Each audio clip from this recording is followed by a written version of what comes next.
ایک دفعہ کا ذکر ہے کہ حضور علیہ الصلوۃ والسلام نے حضرت وحیہ رضی اللہ تعالیٰ عنہ کو قیصر روم کے دربار کی طرف بھیجا۔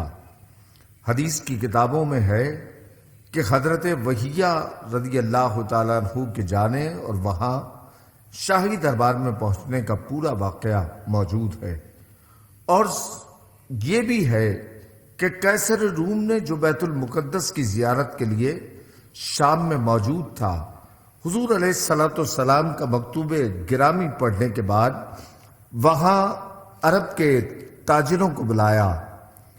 ابو سفیان اسلام لانے سے پہلے ان کے ہمراہ ہی تھا اور قیصر روم کے سامنے پیش کیے گئے۔ قیصر روم نے ان سے چند سوالات کیے جن کا ذکر بخاری مسلم میں موجود ہے۔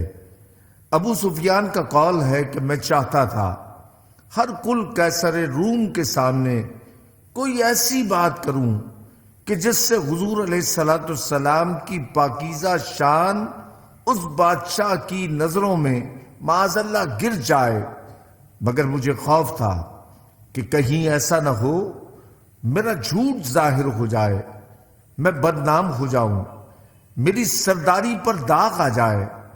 میں اس فکر میں تھا کہ مجھے معراج کے متعلق اس بات کی یاد آ گئی۔ میں نے فوراً بادشاہ سے کہا، کیا میں آپ کو ایسی بات نہ بتاؤں کہ جس سے سننے سے تجھے یقین ہو جائے کہ یہ شخص معاذ اللہ جھوٹا ہے؟ بادشاہ نے کہا، وہ کیا بات ہے؟ ابو سفیان نے کہا، وہ کہتے ہیں کہ میں ایک ہی رات میں مکے سے چلا اور ایلیا بیت المقدس میں آیا، اس رات ہی مکہ واپس ہو گیا۔ ابو سفیان نے جیسے ہی یہ کلمات ادا کیے، اس بات کا ذکر کیا، اس وقت بادشاہ کے ساتھ بیت المقدس کا متولی جو عیسائیوں کا بڑا پادری تھا، قیصر روم کے پاس کھڑا ہو کر سب کچھ سن رہا تھا۔ میری بات جو ہی مکمل ہوئی، اس کے بعد پادری کہنے لگا، مجھے اس رات کا علم ہے۔ قیصر روم نے کہا، تجھے کس طرح علم ہے؟ پادری نے کہا، میری عادت ہے، میں ہر روز رات کو سونے سے پہلے مسجد کے تمام دروازے بند کر دیتا ہوں۔ اس میں رات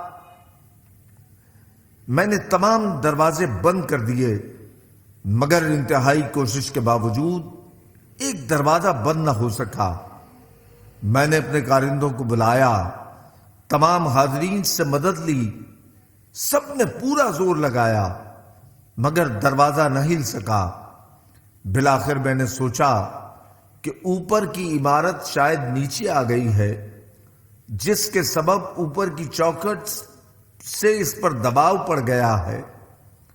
اب رات کو تو کچھ ہو نہیں سکتا، صبح دیکھیں گے، جو خرابی ہوگی درخانوں کو بلا کر درست کر لی جائے گی۔ پادری نے کہا، دروازے کے دونوں کواڑ کھلے چھوڑ کر ہم وہاں سے چلے گئے۔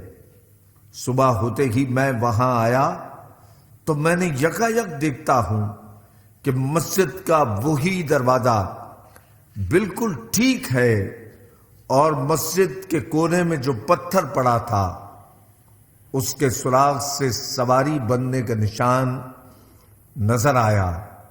یہ نظر دیکھ کر میں سمجھ گیا کہ آج کی رات انتہائی کوشش کے باوجود کواڑوں کا بند نہ ہونا اور پتھر کا سوراخ کا واضح ہو جانا اور پھر اس میں جانور کے باندھے جانے کا نشان ہونا حکمت سے خالی نہیں۔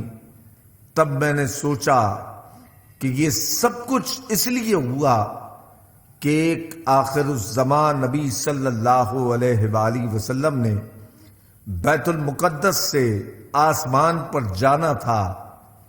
آج رات وہ تشریف لے جا چکے ہیں۔